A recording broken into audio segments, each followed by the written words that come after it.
Welcome back to Hardball. Today, the latest effort to stop the oil spill in the Gulf begins with a dome-like contraption making its way to this site.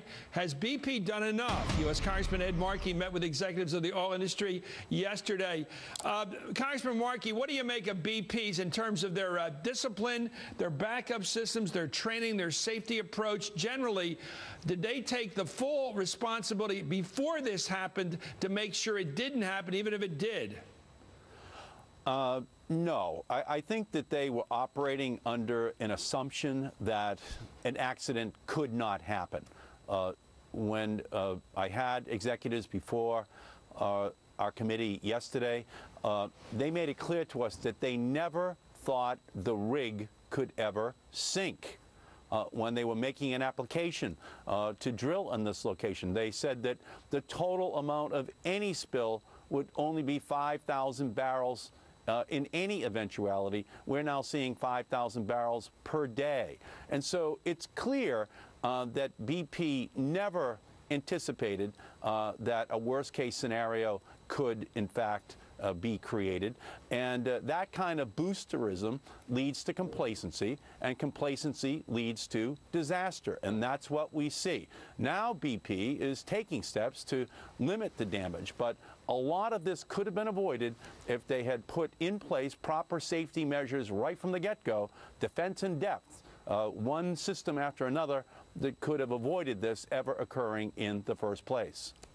In the last administration, which put in place apparently a lot of these people that are regulators, these headless nails that are in there, supposedly regulating the oil industry, had a role. They got in there because Cheney was in there with his secret task force. They met at the White House. We never found out who in the oil industry was involved.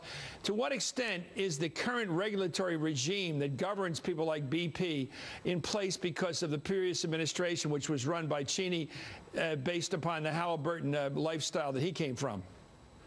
Well, the Clinton administration recommended, for example, that an acoustical trigger that would have made it possible to shut down the well by remote control be installed as an essential piece of equipment. But when the Bush-Cheney administration took over, they made a determination that it was too costly to build in that extra safety precaution. And again, when there is an assumption that an accident cannot occur, $500,000, which is what that acoustical trigger would have cost, seems very expensive. But when 5,000 barrels of oil per day are spilling out into the Gulf, destroying people's livelihoods, it doesn't seem that costly at all. And so that was the ethos that existed inside the Bush-Cheney era, and I'm afraid we're now living with the consequences of those assumptions.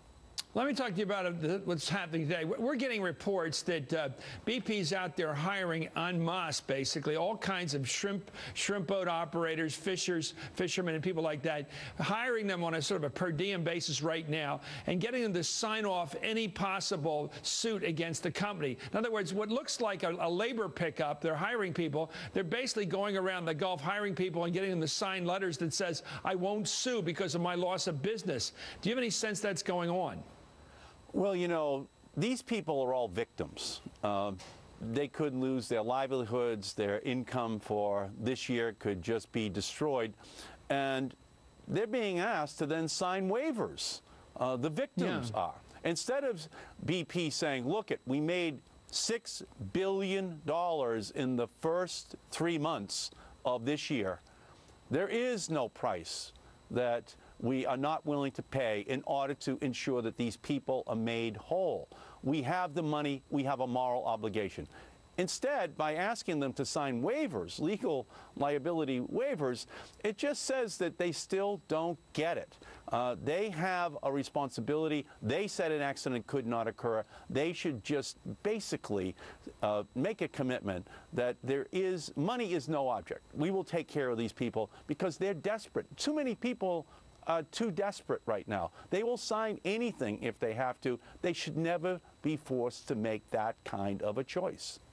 What would you recommend to President Obama right now in terms of offshore drilling? Would you say cool it in terms of your shift toward allowing that as part of a compromise? I would say that we need to have a comprehensive review of what went wrong. as we did after 3 Mile Island when President Jimmy Carter created the Kemeny Commission, the president of Dartmouth, to do a complete evaluation so that going forward there would be a whole set of safety procedures that would minimize the likelihood that there would ever be a recurrence. I think we will have to do the same thing with a blue ribbon panel, but I think that if you look down at the Gulf, it's likely that there will continue to be drilling, but we have an obligation to make sure that we do so in a way that does not endanger people's lives or their livelihoods, and that innocent victims not be created, which is, I think, what is going to happen if our prayers are not answered over in Florida and in other parts of this country. Okay, thank you very much, U.S. Congressman Ed Markey of Massachusetts. Up next from the oil